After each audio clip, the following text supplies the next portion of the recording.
네. 이번 인터뷰에 참여해 주셔서 감사합니다. 일단 첫 번째 질문으로 이사장님 자기소개와 활동하고 계신 단체 무이에 대한 설명을 부탁드려도 될까요? 저는 그 협동조합 무이의 홍윤희 이사장이라고 하고요. 저희 협동조합 무이는 장애를 무의미하게 만들자는 취지의 이동권 증진을 위한 그 컨텐츠를 만드는 협동조합입니다. 2015년에 처음 결성이 돼서 이제 법인으로 설립된 거는 2016년이고요. 이제 서울 지하철 교통약자 환승 지도를 비롯해서 이제 휠체어로 갈 수 있는 지도 컨텐츠를 그 시민들과 함께 만드는 활동들을 좀 해왔고요. 그 이외에도 뭐 휠체어 탄 라이언 챌린지라든지 하는 이제 장애 인식에 대한 여러 가지 SNS 캠페인과 또 뭐 유튜브 비디오라든지 이제 그 휠체어를 타고 여행을 가는 또는 이제 접근이 어려운 곳에 이제 접근을 하는 종류의 컨텐츠들을 만든다든지 하는 활동을 벌이고 있습니다. 네. 감사합니다. 말씀해 주신 그 부분들 중에서 일단 단체에 대해서 여쭙고 싶은 부분들이 몇 개 있더라고요. 아까 전에도 네. 말씀을 해 주셨지만 일단 협동조합이라고 말씀을 해 주셨잖아요. 근데 협동조합이라는 형식을 택하셨는지 여쭤봐도 될까요? 많이 받는 질문인데요. 사실은 별 의도는 없어요. 2016년에 그 사회적 기업 중앙협의회에서 하는 육성 프로그램에 참여를 했고 그 육성 프로그램 지원 사업에서 졸업을 하기 위해서는 그 법인 설립이 필수적이었는데 가장 빠르게 설립할 수 있는 게 협동조합이어서 법인 형태가 그래서 이제 협동조합을 한 건데 지금 생각을 해보니까 저희가 영리 협동조합이고 사회적 협동조합은 아니지만 협동조합이라는 것의 그 취지, 그 설립 취지와 제가 지금 생각하고 있는 그 무의의 미래와 좀 합치하는 측면들이 있어요. 저희 딸이 이제 휠체어를 타는데 그 장애인들에게 일종의 그 연대의 커뮤니티를 만드는 게 되게 중요하다는 생각이 들고 장애인들끼리뿐만이 아니라 비장애인들과 함께 그 연대를 만들어가는 게 중요하다고 생각을 하기 때문에 지금 형태는 사실은 협동조합이기는 하지만은 뭐 큰 조합 형태는 아니거든요. 프로젝트 조직에 더 가까운데 이제 나중에는 그게 정말 연대의 커뮤니티가 될 수 있게끔 하려면은 음, 협동조합 형태도 상당히 바람직한 그런 그 조직의 형태라는 생각이 듭니다. 네. 감사합니다. 아까 전에도 말씀을 해 주셨고 저희 사전에 여쭤봤을 때도 이 표현을 써 주셨는데 장애인 운동가 그리고 또한 장애인과 비장애인이 있는 다리 그리고 아까 전에는 연대라는 표현을 써 주셨는데 이게 정확히 어떤 의미이고 그리고 이사장님께서 그리고 계신 그 연대와 그 다리의 모습, 그 미래는 어떤 것인지 궁금합니다. 뭐 사실은 이제 그려 나가는 중이니까 이렇게 확실한 어떤 그림이라든지 비전이 있다라고 하기는 조금 어려운데요. 예를 들면은 그런 것 같아요. 이제 저는 제가 이 그 조직을 만들면서 뭐 명확한 목표를 가지고 가는 건 아닌데, 저희 아이가 이제 중학교 3학년이고요. 아이가 이제 커가는 모습들을 제 페이스북에 공유를 하면서 굉장히 많은 사람들이 그런 어려움이 있는지 몰랐다. 예를 들어서 아직도 사립고등학교 엘리베이터가 없는 곳이 이렇게 많아? 그러면은 거기 아예 들어가지 못하는 경우에는 어떤 식으로 그 지원을 받아야 돼? 뭐 예를 들면 이런 것들에 이제 관심을 가지시는 분들이 이제 늘어나는데, 그러니까 저희 아이가 처한 상황을 알리는 것만으로도 많이 그 고민을 해주시는 분들이 굉장히 많더라고요. 그러니까 그 장애인 운동이라는 것이 사실은 비장애인들은 나의 삶과는 별로 상관이 없다고 생각을 하는데 사실 그렇지가 않거든요. 그러니까 뭐 지금 장애 운동 정말 열심히 하시는 뭐 전국 장애인 차별 철폐연대 같은 경우도 이동권 투쟁을 많이 하시고 그분들이 이제 20년 동안 몸에다가 쇠사슬 묶고서는 이제 가서 막 철로에 누워서 시위를 하신 결과가 결과적으로는 지하철의 엘리베이터를 다 우리가 누릴 수 있게 되는 그 운동의 밑거름이 됐고 또 뭐 이제 저상버스 같은 경우 굉장히 타기 쉬운 데서 거동이 불편하신 분들이면 누구나 탈 수 있는 그런 것들이 다 그분들의 투쟁으로 이루어진 건데 이 사람들이 이제 그런 부분들을 잘 모르고 약간 이 투쟁이라는 것과 나의 일상생활과는 유리되어 있다고 생각을 하거든요. 근데 그게 아니다라는 것들, 즉 장애인들이 이제 일상생활에 굉장히 가까이 있고 장애인들을 위한 세상이 여러분들을 위한 좋은 세상일 수 있다라는 것들이라는 거를 좀 알려줄 수 있을 만한 그 살아있는 사례, 실제 사례들, 이제 내 주변 이웃의 사례 이런 것들을 제 딸의 이제 사례와 저의 사례를 통해서 이제 보여주다 보니까 그런 사례들을 많이 이제 사람들에게 공감을 얻게끔 해주는 것들이 지금 그 프론트라인에서 너무너무 투쟁을 열심히 하시는 그런 장애인 인권운동 단체들과 또 말하자면 일반 시민들 간의 간극을 좀 좁힐 수 있는 그런 길이 되지 않을까 싶었어요. 그분들이 하시고 있다는 것들이 너무 고귀하기 때문에 그것들을 좀 더 일반 대중들에게 좀 더 친근하게 또 와닿게 또는 이게 정말 나의 삶의 문제다라고 느낄 수 있게끔 그렇게 전달하는 게 저의 몫이라고 생각을 하고요. 거기에 이제 초점을 맞춘 활동들을 하고 있고, 네. 그래서 그런 정보의 사다리라든지 아니면 이해의 사다리 역할들을 좀 하고 싶은 게 이제 저희 비전이기도 합니다. 네, 감사합니다. 그 비전 말씀해 주시면서 제가 느끼기에는 아까 전에 말씀해 주셨던 장애 운동가 비장애인들 사이의 커뮤니케이션을 맡고 싶어 하시는 것으로 이해를 했거든요. 네, 이 인터뷰를 사전에 준비하면서 이제 이사장님에 대해서 조금 조사를 해보니까 그 기사가 나갈 때 일자를 기준으로 그 외국계 유통업 기업에서 커뮤니케이션을 맡고 계셨다고 나와 있거든요. 네. 혹시 그 해당 경험과 지금 무이에서 진행하고 있는 프로젝트 간의 연결점이 있을까요? 네, 저는 뭐 그렇다고 생각을 해요. 왜냐하면은 제가 이제 이 회사에서 20년 동안 지금 커뮤니케이션 업무를 하면서 다양한 종류의 이제 커뮤니케이션을 하는데 똑같은 메시지라도 전달 방식이나 화자에 따라서 그러니까 전달하는 화자에 따라서 그리고 톤과 테너에 따라서 어떻게 달라지는지가 굉장히 많이 이제 보이는데 그걸 잘 활용을 하면 훨씬 더 메시지의 효율성을 높일 수 있다라는 거는 알게 됐고요.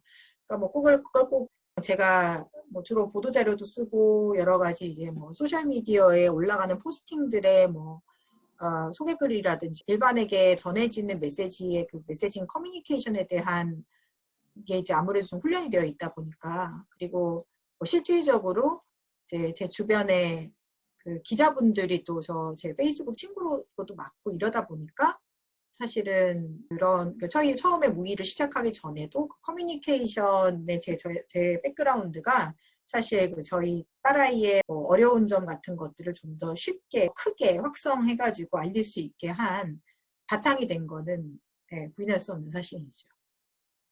네, 감사합니다. 이거는 제 개인적인 질문이기도 한데 그쪽 분야에 제가 어느 정도 관심이 있기도 해서 기업에서 이제 커뮤니케이션을 담당하면 물론 뭐 회사랑 회사 간이나 아니면 회사랑 뭐 소비자 간의 메시지란 차이는 있겠지만 결국 물품을 팔아야 하는데 그 메시지의 주안점이 있다면 무의는 그런 측면에서 조금 다른 메시지일 것 같아요. 그러면 정확히 그 둘 사이에 메시지를 어떻게 전달하느냐의 방법론적 차이가 있을까요? 제가 회사에서 커뮤니케이션 하는 방식과 뭐 무의에서 이 커뮤니케이션 하는 방식 사이의 차이나 뭐 유사점 같은 거 있는지를 이제 네, 물어보신 걸로 봤고요.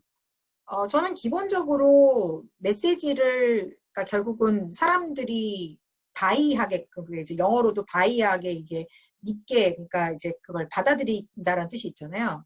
바잉하게끔 만드는 거로는 저는 똑같다고 생각을 하고요. 저희 회사가 이제 그 이커머스 회사인데, 저희 회사에서 제가 그 장애 용품 코너를 만들었거든요.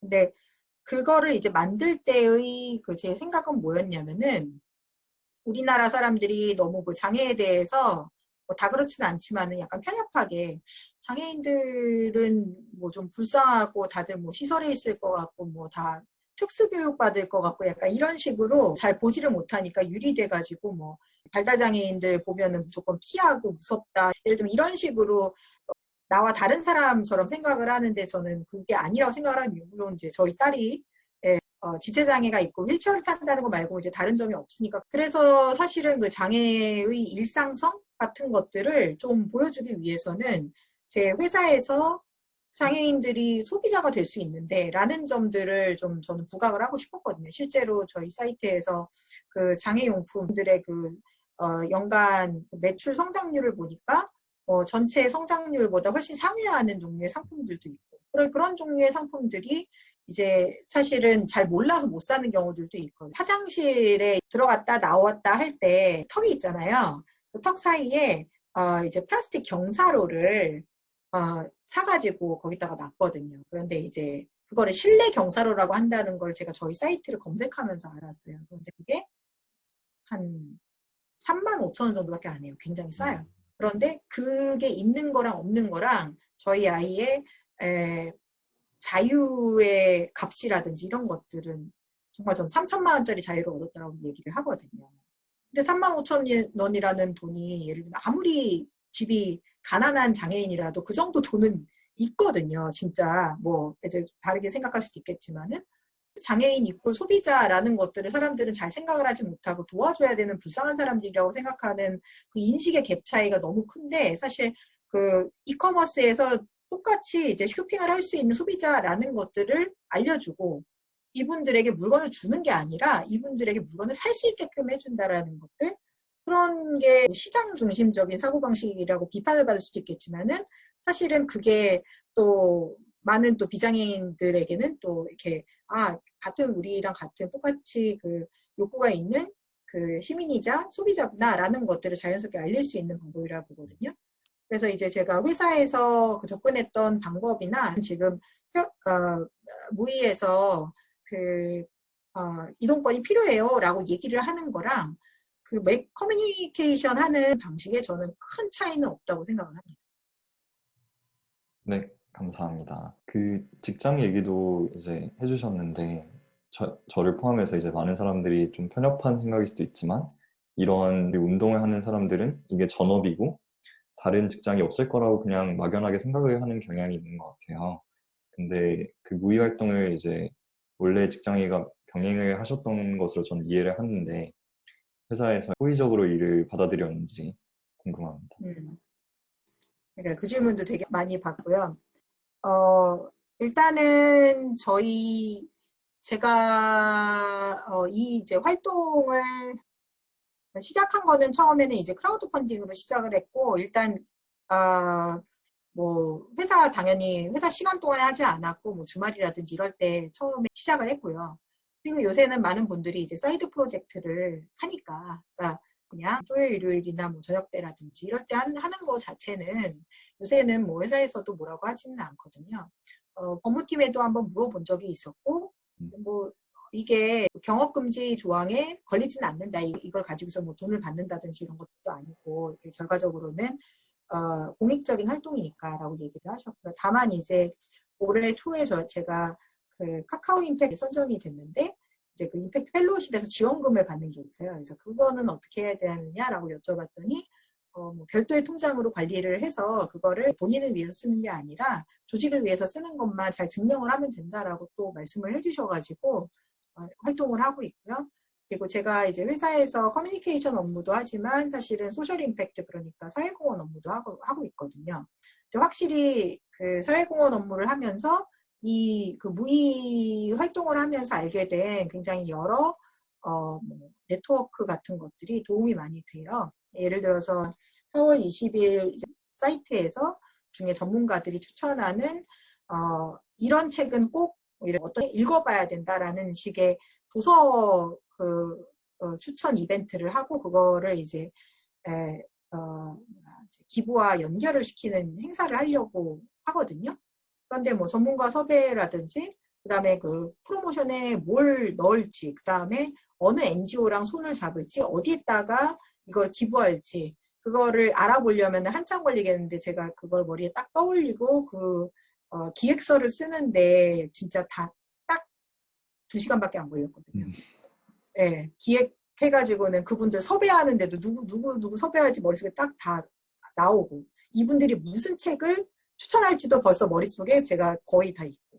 그러니까 사실은 그런 거는 업무적으로 봤을 때 효율도 굉장히 높일 수가 있는 거죠. 그래서 그런 거를 좀 높게 사주시기도 하셨고, 제가 처음에 아이를 낳았을 때 저희 아이가 장애가 있다라는 거를 알고 많이 또 배려를 해주시고 이런 부분들도 있기 때문에, 네, 그래서 지금 활동하는 데는 물론 뭐 이제 어, 일을 나눠서 하느라 조금 어려운 점은 있지만은 큰 어려움은 없습니다. 그 사회공헌 각 기업마다 그 기업이 중요시하는 이미지 그리고 메시지에 따라서 사회공헌의 종류도 달랐잖아요. 그래서 뭐 어떤 기업은 뭐 유기견을 뭐 도와주기도 하고 이사장님이 계신 회사는 그런 장애 쪽으로 주로 사회공헌을 많이 하시나요?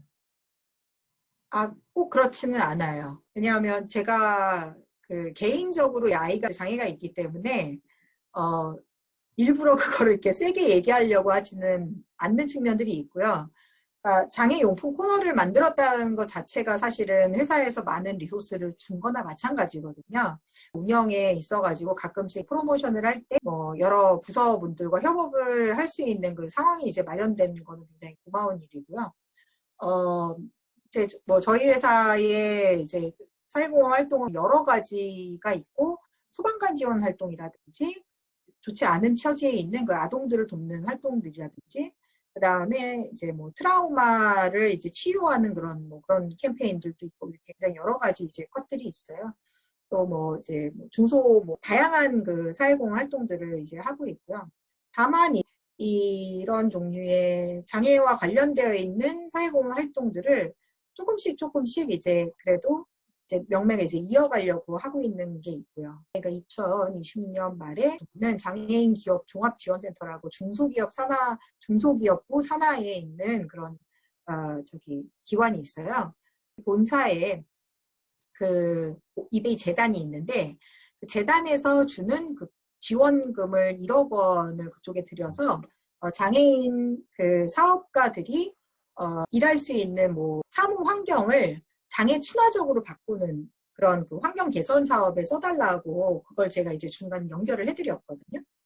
그러니까 이런 식으로 이제 회사에서 뭔가 예기치 않은 그런 리소스가 생겼을 때 제가 알고 있는 많은 그 장애에 관련되어 있는 그런 평소의 어려움들 같은 것들과 연결이 가능하면 연결을 해준다든지, 2019년에는 이제 그 산불이 되게 크게 났었는데, 그 강원도에서. 그래서 그 산불이 난 그 지역에 복지관이나 아니면은 장애인 재가시설이라든지 아니면은 뭐 요양병원, 이렇게 어르신들이 많은 그런 곳에 피난용 휠체어를 저희가 지원을 해드렸어요. 왜냐하면 이제 엘리베이터를 쓸 수가 없으니까 불이 나거나 이러면은 계단을 내려야 되는데 걷지 못하시는 분들의 경우에는 이렇게 그 휠체어를 이제 타고서는 이렇게 그 약간 뭐라 그래야 되나, 계단을 내려올 수 있는 그런 휠체어가 있거든요. 그래서 근데 그게 한 대에 막 200만 원, 굉장히 비싸요. 그래서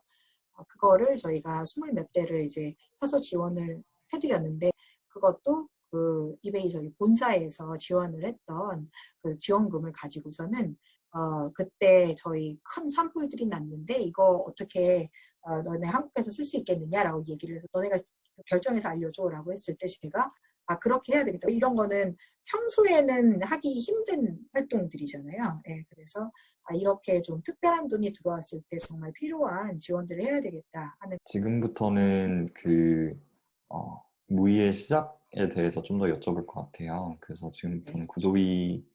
일단 저는 이사장님 말씀 들으면서 정말 일상생활에서 회사에서 다양한 방면으로 장애 인권에 관해서 많은 활동을 하신 것 같아서 굉장히 인상 깊게 얘기를 들었고, 사실 저도 연세대학교 장애인권위원회에 들어오기 전에는 사실 정말 장애인이라는 단어조차도 굉장히 사실 생소했던 경험이었는데, 이렇게 들어오면서 얼마나 사회가 지금 정상이라고 여겨지는 사회가 얼마나 장애인 인권과 굉장히 유리되어 있는지 저도 굉장히 뼈저리게 느끼고 있는 터라 말씀을 더 인상 깊게 들을 수 있었던 것 같고요.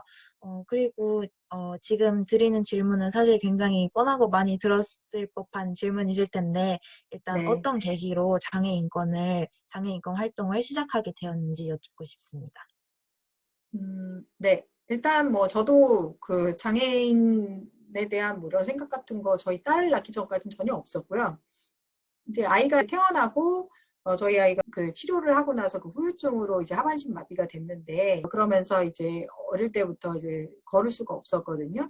그래서 그 아이가 걸을 수 없어서 뭐 휠체어를 타야 되고 어린이집에 가는데 어린이집에서 거부당하고 예를 들면 이런 경험들을 하면서 아 이게 정말 심각한 문제구나라는 것들을 이제 몸으로 직접 느끼게 됐죠. 그러다가 결정적인 계기는 한 2011년경인가에 서울 그 고속터미널역에서 이 환승을 하는 구간이 딱 있었는데 거기 이제 엘리베이터가 없고 리프트가 고장이 나 있었거든요.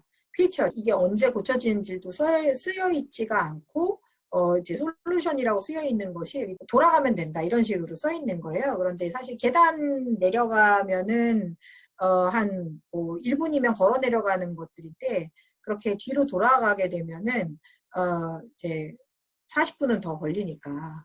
그래서 이건 좀 아니다 싶어가지고 이제 고속터미널역에 전화를 했고, 그랬더니 이제 거기서 어머니 어디 계시냐고 물어보더라고요. 그래서 그걸 왜 물어보세요? 그랬더니 저 계단 위쪽에 계시면 3호선이나 9호선에 전화하시고요. 밑에 계시면 7호선에 전화하세요. 알고 보니까 세 개 회사들이 다 다른 데인 거예요. 그러니까 이제 본인들의 책임 회피라든지, 그러니까 소위 말하는 구역이 어디지? 그러니까 내 관리 구역인가? 그게 이제 더 중요한 거죠. 그래서 제가 아니 뭐 계단 중간에 있으면 어떡할 거냐고 그래서 막 화를 내고 그 얘기를 페이스북에다가 적었는데 제가 아는 서울신문 기자님이 그거를 굉장히 크게 이제 기사를 써줬거든요. 그리고 나서 그 다음 날에 국토부에서 해명 자료가 나왔어요.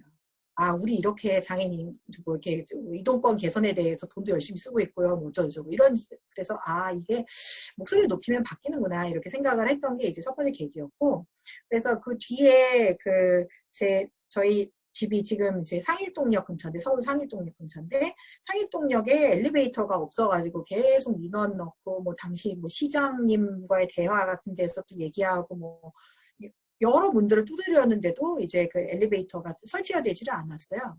그래서 이걸 어떻게 하면 해결을 할 수 있을까? 내가 사는 곳에 그런 엘리베이터 뭐 이렇게 설치라든지 이것만 하는 것들이 아니라 어떻게 하면은 있는 정보를 가지고 있는 정보라도 잘 보여줄 수 있을까? 그런 투쟁은 시간이 너무 오래 걸리니까. 그래서 2015년에 그 다음 카카오의 그 스토리 펀딩이라고 지금은 이제 없어졌는데 그 스토리 펀딩을 통해서 지민이의 그곳에 쉽게 가고 싶다라는 그 시리즈물을 시작을 했어요. 지금도 유튜브에 이제 검색을 해보면은 나오고 저희 아이랑 같이 지하철 타고 가는데 갈아타는 게 이렇게 힘들고 때로는 저희 아이를 안고 움직여야 되고 어떨 때는 엘리베이터가 고장이 나거나 어떨 때는 사람들이 이제 제대로 양보를 안 해주거나 해서 뭐 이렇게 시간이 오래 걸린다든지 하는 그런 좀 그냥 남들이 쉽게 그냥 출퇴근한다든지 그냥 뭐 외출했다 나갔다 하는 것들이 우리 아이에게는 여행이 될 수 있다라는 그런 종류의 이제 컨텐츠였는데 이제 호응을 많이 해주셔서 한 600만 원 정도를 모았고요. 그때 당시에는 지하철 환승 구역에 스티커 같은 거를 붙여서 휠체어로 갈 수 있는 길에 대한 그 스티커를 붙이는 작업으로 시작을 하려고 했어요. 근데 그게 이제 불법이라는 걸 알았어요. 왜냐하면 거기가 공공시설이니까. 그래서 스토리 펀딩을 하는 동안에 이제 방향을 바꿔서 그럼 앱을 만들자 또는 모바일 맵을 만들자로 바꾸게 된 거고요. 그렇게 해서 이제 무의 활동을 시작하게 됩니다. 따님과 함께 지하철을 이용한 다음에 SNS에 글을 올려주시거나 아니면 카카오 스토리 펀딩을 이용해서 이렇게 해주시는 거 보면은 사실 무희의 시작은 SNS와 굉장히 큰 연관성이 있다고 느꼈어요. 그리고 실제 무희도 페이스북이나 유튜브를 굉장히 많이 활용을 하시는 것 같은데 그러면 무희에서는 현재 SNS를 어떤 방식으로 사용을 하고 있고 또 이 효과가 얼마나 큰지 아니면 다른 커뮤니케이션 방식과 차별점이 있는지 그런 거에 대해서도 한번 궁금해서 여쭤보고 싶습니다. 음, 사실은 소셜미디어를 뭐 엄청 잘 활용한다라고 제가 이렇게 딱 말씀드리기 조금 어려운 것 같아요. 기본적으로 제가 이제 그 회사를 다니고 있기 때문에 좀 절대적으로 투여하는 시간이 조금 적어서 그런 부분들은 있는데, 다만 이제 컨텐츠를 올릴 때 좀 뻔한 컨텐츠들을 올리지 않으려고 노력을 좀 많이 하고요. 그리고 저는 제 개인 소셜미디어를 또 많이 활용을 하는 편이거든요. 그래서 제 이제 개인적인 생활들 같은 것들을 공개를 하면서 약간 그런 식으로 하면서 공감력을 조금 높이는 쪽에 좀 있고요. 그리고 2019년에 이제 저희가 휠체어 탄 라이언 챌린지 그 캠페인을 하면서 좀 소셜미디어의 어떤 위력 내지는 굉장히 재미있다라는 것들을 좀 처음에 알게 된 것 같은데요. 제가 생각을 했던 거는 저희 딸이 이제 같이 어린이집 생활을 했던 다른 아이들 엄마가 지민이랑 같이 우리 딸이 어릴 때 많이 생활해서 그런지 어떤 다름, 뭐 장애 이런 거에 대한 수용성이 굉장히 높아서 자기는 너무 고맙다 이렇게 얘기를 하더라고요. 사실은 장애인들은 뭐 전체 인구의 등록장애인 수가 5%밖에 안 되니까 어떻게 하면은 그 장애를 아이들이 좀 친근하게 접할 수 있게 해줄까라고 생각을 해보면은 뭐 해외에는 바비 인형이나 뭐 레고라든지 뭐 스트리트 캐릭터라든지 이런 데에 여러 장애 캐릭터들이 자연스럽게 들어가 있는 사례들이 있어요. 그래서 영국에서 있었던 캠페인, 그래서 이렇게 약간 그 장난감의 장애를 반영한 장난감을 만들어달라라고 영국 엄마들이 이제 캠페인을 했던 것들을 따서 저희가 휠체어 탄 라이언 챌린지라고 해서 친근한 캐릭터들을 사진을 찍어서 올려주고 해시태그를 달아달라라는 그런 캠페인을 시작을 했는데, 제가 되게 재미있었던 건 뭐냐면은 뭐 라이언을 딱 뭐 지칭을 한 건 아니고 뭐 다른 걸 올려도 상관은 없다라고 이렇게 했었었고요. 근데 이제 뭐 어느 순간서부턴가 그 휠체어 탄 라이언을 그림을 그려서 올려주시는 분들이 이제 생겨나기 시작을 했어요. 그리고 우리 딸에게 휠체어 탄 라이언을 한번 그려보라고 했다. 약간 이런 식으로 부모들이 이제 자식들한테 시키고 그걸 이렇게 그려가지고는 그 사진 찍어서 올려주시는 분들이 있어요. 인스타에 보면 있거든요. 그거 보면서 굉장히 감동했어요. 그래서 이게 소셜미디어가, 그러니까 말하자면은 내가 이제 계획한 캠페인들이 있지만 소셜미디어를 사용하시는 분들에 의해서 이렇게 발전되고 확대가 되고 약간 변형이 되면서 더 좋은 방향 쪽으로 변형이 될 수 있구나라는 걸 느꼈거든요. 뭐 밈들이라든지 그렇게 많은 대중들이 소셜미디어를 통해서 서로 바꾸고 그런 효과성 같은 거, 효능성 같은 것들을 캠페인을 통해서 좀 많이 소셜미디어를 통해서 느끼게 됐습니다. 사실 저는 소셜미디어 하면은 부정적인 인식이 조금 더 강했었던 것 같거든요. 근데 이렇게 그런 캠페인들 통해서 굉장히 색다른 요즘 시대에 발맞춰서 갈 수 있는 그런 캠페인들 많이 해주시는 것 같아서 정말 인상 깊게 들었습니다. 장애인권 활동을 하면서 기억에 남는 에피소드가 있을까요? 그러니까 저는 이제 제 활동을 인권 활동이라고 이렇게 보기는 이게 좀 약간 큰 카테고리에서 일단 그렇게 볼 수는 있겠지만은 일단 좀 인권 활동 하시는 진짜 투쟁가 그 활동가 분들이 계시기 때문에 제가 그렇게 불리는 건 좀 약간 부끄럽고요.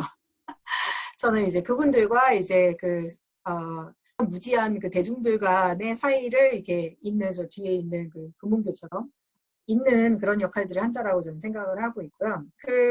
무의 활동하면서 여러 가지 이제 기회가 있었는데 두 가지 사건이 이제 기억에 남아요. 이제 노원역에서 휠체어를 탄 자원봉사자셨거든요. 그래서 그분과 같이 이제 지하철 환승지도 만드는 활동들을 하고 있었는데 엘리베이터 안에서 이제 한 여자 어르신이 뭐 요새는 대통령보다 장애인이 더 대접받아 갑자기 뜬금없이 말씀을 하셔가지고 그래서 아니 그 어르신 왜 그러세요? 그랬더니 아니 자기가 저 롯데백화점에다가 차 좀 대려고 그랬더니만 장애인구역 텅텅 비어 있어서 대려고 그랬더니 못 되게 한다고 이게 특권을 더 받는 게 아니냐 이런 식으로 얘기를 하는 거예요. 그래서 제가 거기서 너무 화가 나가지고 막 싸웠더니 이분이 막 저한테 욕을 하시고 저를 막 쫓아오셔서 욕하시고 막 그랬거든요.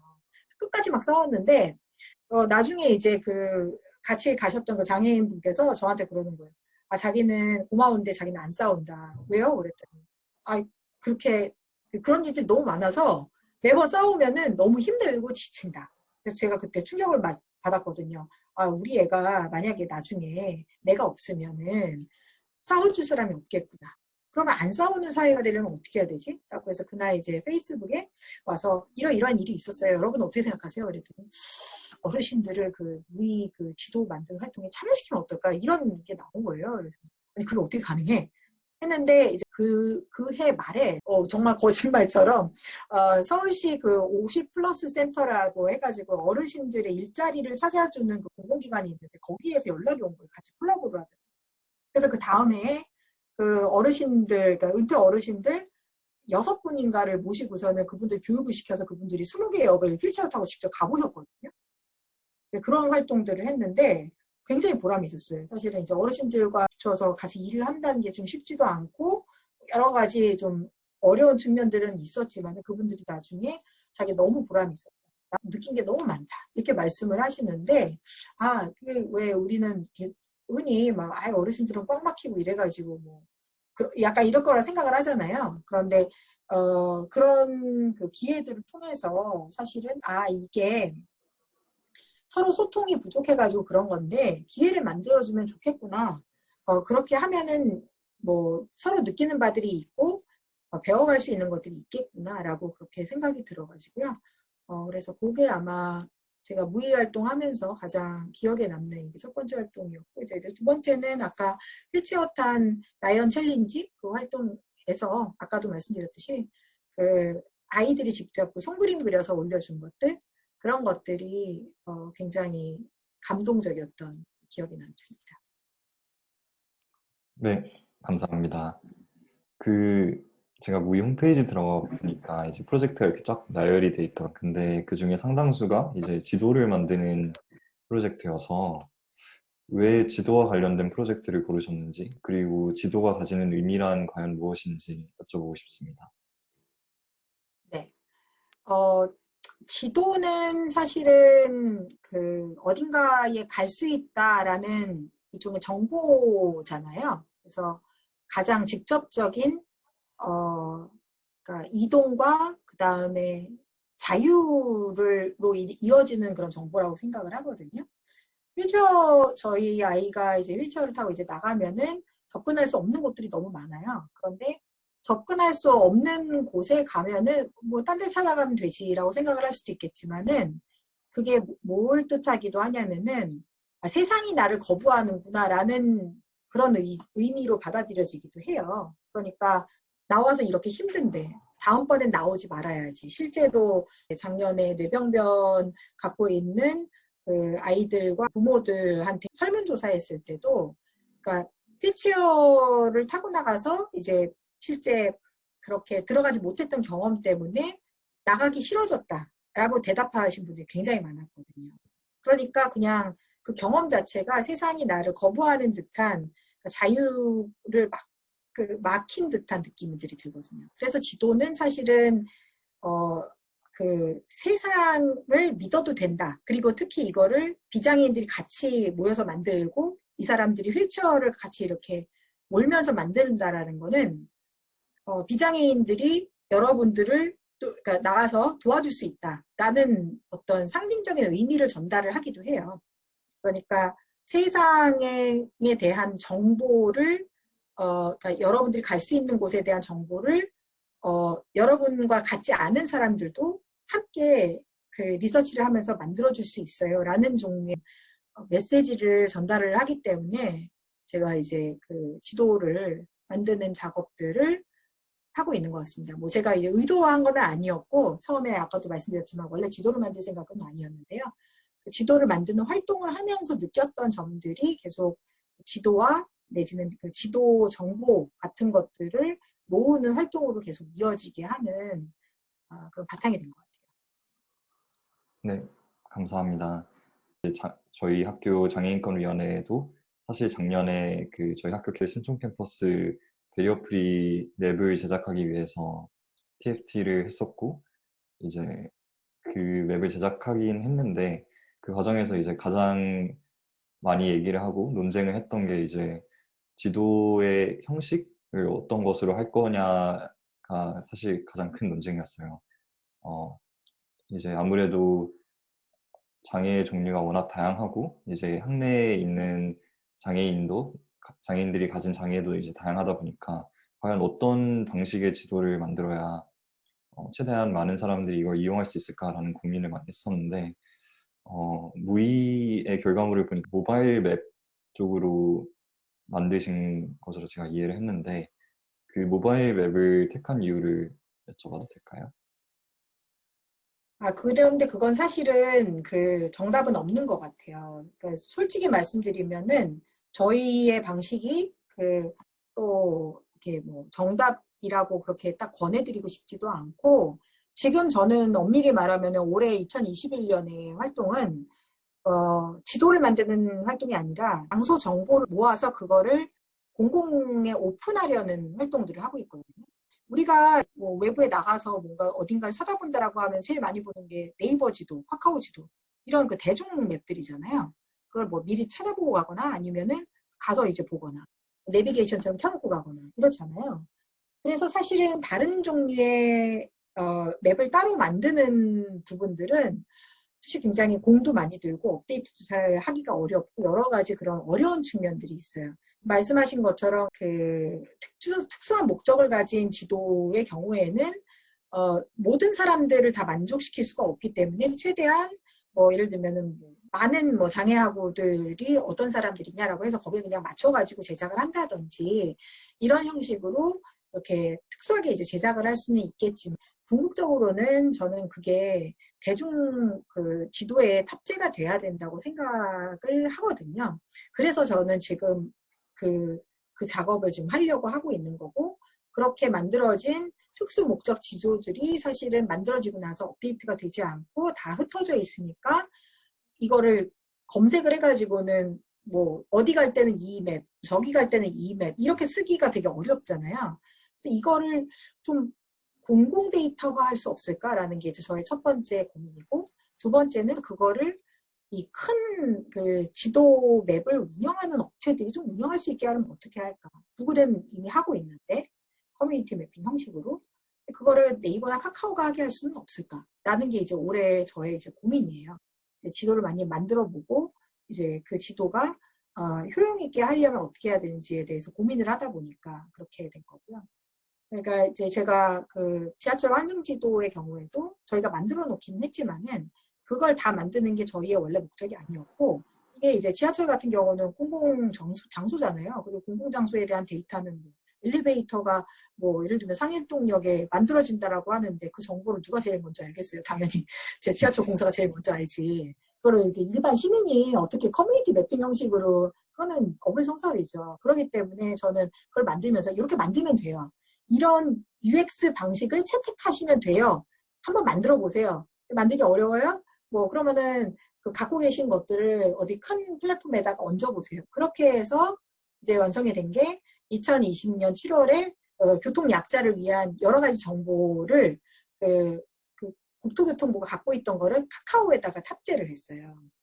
그거는 이제 그 국토교통부의 그 맵을 그렇게 탑재를 하라고 행정안전부가 중간에서 다리를 놔줬는데 행정안전부가 저한테 그 자문을 구하신 거거든요.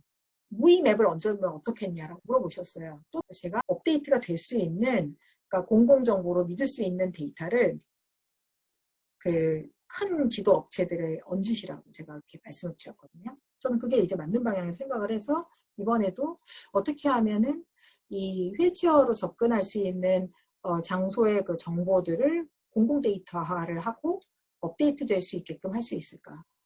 지금 프로젝트를 집중하고 있습니다. 네, 감사합니다. 지금 그리고 계신 모든 프로젝트의 이제 시발점이라고 할 만한 게 지하철인 것 같아요. 근데 왜 지하철에서 시작을 하셨는지 궁금합니다. 네, 아까 살짝 말씀드렸는데 저희 아이가 지하철 타는 거 되게 좋아해요.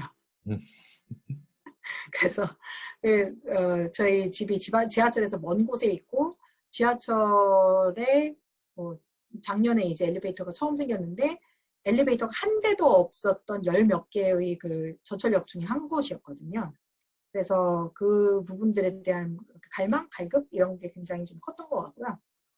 그래서 지하철 타고 여행하는 거 이런 거를 저희 아이도 되게 좋아하고 혼자서 그런 거 타고 가는 거 좋아하고 그래요. 그러면 혹시 현재 수도권 지하철의 배리어 프리 정도를 평가해 주실 수 있나요? 사실은 그 배리어 프리가 이제 일역 일동선이라고 얘기를 해요. 그래서 한 역에 엘리베이터만 타고서 한 동선으로만 쭉 갈 수 있는 그 일역 일동선이 이제 갖춰진 역들이 이제 상당히 많고 이제 남은 역들이 몇 개 없어요. 좀 많이 된 거예요. 거의 90%된 걸로 알고 있거든요. 그런데 그게 거저 얻어진 것이 아니라 설날 그 연휴 직전에 이제 장애인 단체들이 지하철이 4호선 지하철이 한 20분 지연되고 이런 그 일이 있었잖아요. 그런 종류의 시위를 해서 다 얻어낸 거거든요. 20년 전서부터. 사실 그게 진짜 거저 얻어진 거는 진짜 하나도 없고 그리고 그걸 통해서 뭐 서울시에다 계속 요구하고 또 요구하고 그렇게 해서 사실은 지금 돌아가신 박원순 시장이 그 서울 지하철의 그런 거의 100% 인력 일동선을 하겠다라고 몇 번이고 약속을 했기 때문에 지금 그 정도로 간 거예요. 그런데 이제 시장 유고사가 되면서 사실은 올스탑이 된 거죠. 그러면서 이제 서울시가 그 작업 자체를 아예 손을 놓은 거예요. 그렇기 때문에 그분들이 다시 시위를 한 거죠. 그런 그 배경을 알고 나면은 사실은 왜냐면은 욕을 하시는 분들도 자기가 다리 다치면은 다 엘리베이터 타고 다니실 거거든요. 그 배경들을 좀 잘 알 수 있으면 좋겠다는 생각이 들고 저는 항상 그게 좀 안타까워요. 그래서 이걸 어떻게 하면 좀 잘 알릴 수 있을까 해서 제가 할 수 있는 것들이 많이는 없지만은 뭐 이제 신문에 컬럼을 쓴다든지 이런 데에서 그 내용들을 좀 잘 비장애인들이 이해할 수 있는 언어로 전달을 하려고 노력합니다. 감사합니다. 저희가 이 인터뷰를 하는 것 자체도 장애인 차별 철폐의 날을 기념하기 위해서 영상을 만들기 위해서 인터뷰를 진행하는데 그럼 혹시 이사장님께서는 장애인 차별 철폐의 날의 의미가 무엇이라고 생각하는지 여쭤봐도 될까요? 저희가 하려고 하는 캠페인이 장애인 차별 철폐의 날을 365일로 만들어야 된다라는 게 이제 저의 지금 다음 캠페인의 모토거든요. 그래서 일반 대중은 장애인의 날이라고 부르잖아요. 그러니까 뭐 무슨 날이라는 게 굉장히 진부하지만은 결과적으로는 그걸 기점으로 해서 한 번 더 좀 자각하고 생각을 해보자라는 그런 의미들이 당연히 있는 거니까 그냥 저는 매일매일이 장애인 차별 철폐의 날이 되어야 된다고 생각을 하고요. 그걸 하기 위해서 매일매일 시위를 해야 된다는 것들이 아니라 매일매일 이제 뭐 내 주변에 장애인이 있을 수도 있고 장애인뿐만이 아니라 모든 종류의 소수자성들에 대해서 더 생각을 해볼 수 있고 소수자들이 연대를 할 수 있다라는 그런 의미들을 좀 떠올리는 날이 됐으면 좋겠다는 생각이 들어요. 미국에서 1977년에 이제 샌프란시스코에서 이제 장애인들이 그 샌프란시스코 공공건물을 점거하고 시위를 했어요. 그래서 며칠 동안 거기 이제 점거 시위를 했는데 장애인 인권을 보장을 하라라는 그 시위였는데 그때 예를 들면 게이 단체라든지 아니면은 블랙팬서 같은 그러니까 흑인 인권 단체 같은 데들에서 이분들한테 음식을 갖다 주면서 연대를 했다고 하더라고요. 그때 당시만 하더라도 미국 장애인 인권 운동은 백인들이 다 위주였어요. 기본적으로 그러니까 뭔가 시위를 할 수 있을 정도의 빡이 됐었던 분들조차도 이제 유색 인종이 별로 없었던 거죠. 그렇지만은 그 백인 분들이 이걸 보고서는 아, 소수자들이 다 우리의 연대자들이 될 수 있다라는 것들을 많이 느꼈다고 하더라고요. 저는 2021년에 한국 사회도 비슷하다고 생각을 하거든요.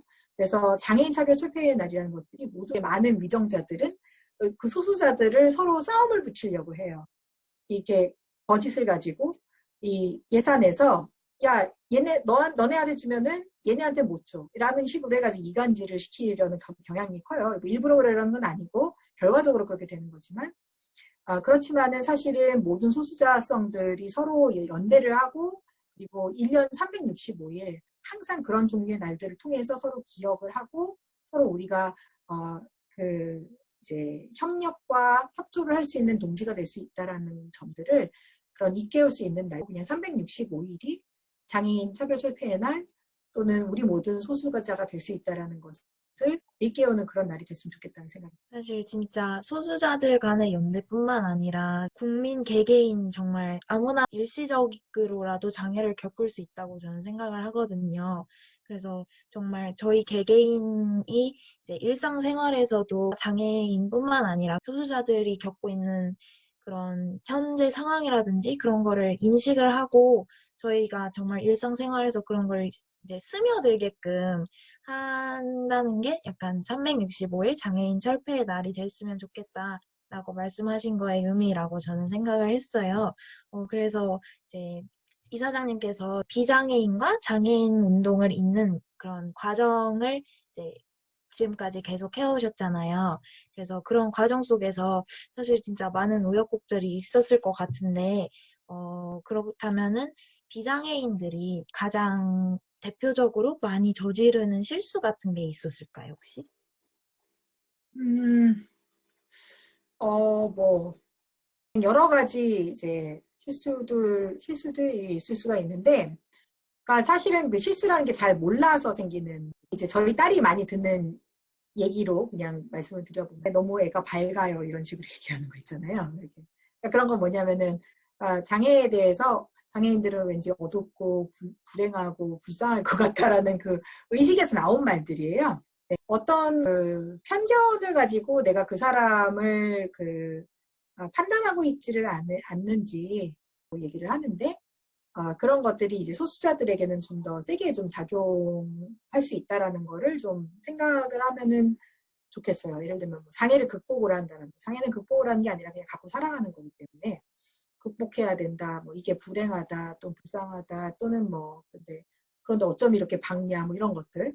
사실 그 사람의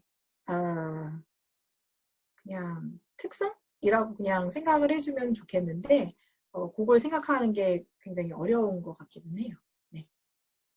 맞아요. 확실히 그런 되게 의식하지 못하는 와중에도 그런 편견이 존재하기 때문에 장애인들 입장에서는 뭔가 좋은 의도로 말을 한 걸 수도 있어. 장애인 당사자에게는 엄청난 상처로 다가오니까 저희가 그런 거를 인식을 하고 있어야 되겠다는 생각을 많이 하게 되는 것 같아요. 네. 그러면 정말 말씀하신 거에 100% 저는 동의를 개인적으로 하는 게 제가 어렸을 때 운이 좋게도 이제 이사장님 배경에 있는 샌프란시스코라는 도시에 3년 동안 살 기회가 있었습니다.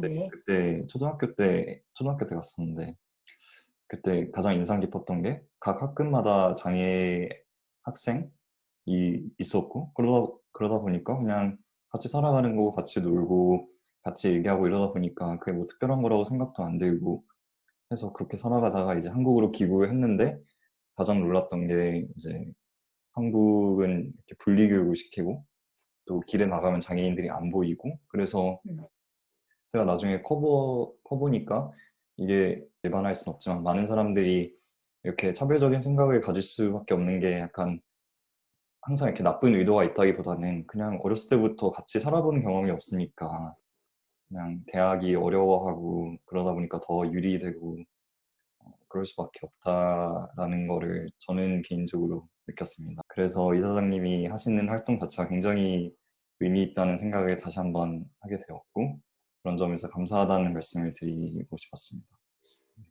네. 네. 관심 있게 봐주셔서 감사합니다. 네, 네, 다시 저 한번 역시도 네, 말씀하세요. 사실 저는 지난 학기에 유니버설 디자인이라는 수업을 들었었는데, 아, 그래요? 네, 그 수업을 듣기 전까지는 유니버설 디자인이라는 단어 자체도 들어보지 못하고 정말 무지하면서 살아왔는데 교수님께서 해주신 말씀이 한국에는 보통 나가보면은 장애인들을 저희가 사실 많이 자주 보지는 못하잖아요. 그 이유가 한국에 장애인이 없어서가 아니라 장애인을 위한 사회 자체가 이제 구성이 안 되어 있기 때문에 장애인들이 못 나오는 거라고 말씀을 해주시고 저는 그 말을 아직까지도 되게 충격적이게 받아들이고 있어서 제가 사실 여기 단체에 있는 것도 이 활동이 사실 아주 작은 활동이지만 조금이라도 사회를 개선하는 데 도움이 되지 않을까 싶어서 이렇게 활동을 계속하고 싶은데 이제 저 역시도 이제 이사장님께서 이렇게 활동을 지속해 주시는 거에 대해서 정말 감사하고 멋있으시다는 말씀을 드리고 싶죠. 네, 아유, 그래서 저희가 오늘 준비한 인터뷰는 여기까지인데 혹시 이사장님께서는 따로 해주시고 싶은 말씀이 있으실까요? 그럼 제가 마지막으로 이제 드리고 싶은 말은 뭐냐면은, 저는 이제 미래, 뭐 소위 말해서 인재가 어떤 인재가 그 좋은 인재냐, 이런 종류의 이제 질문들을 가끔씩 이제 받는 나이가 있으니까. 저는 항상 그렇게 생각하거든요. 협업할 수 있고, 공감할 수 있고, 그리고 이제 그 문제의식을 가질 수 있는 그런 사람. 그리고 자기가 그 문제를 스스로 풀어나갈 수 있는 사람. 이런 사람들이 이제 좋은 인재라고 생각을 해요. 21세기에 들어서 그런 능력들이 훨씬 더 중요해지는 거죠. 그 중에서 제가 제일, 뭐랄까, 장점으로 생각하는 것들은 공감 능력이거든요. 공감 능력이 없으면은 서비스, 뭐, 상품도 서비스도 디자인을 할 수가 없어요. 그게. 그래서, 이런 종류의 공감 능력을 가질 수 있게끔 사실은 지금 그 학생회가 지금 속해 계시는 그 동아리가 다른 학우들과의 이런 그 다리 역할들을 하시는 것 같아요. 그리고 여기 계시는 분들이 굉장히 좋은 인재다 이런 말씀을 드리고 싶네요. 부끄럽습니다. 저희 다른 학우분들께 영상을 공유해 드리도록 하겠습니다. 네네. 네, 오늘 다시 한번 이렇게 인터뷰에 응해주셔서 정말 감사합니다. 시간 내주셔서 정말 감사합니다.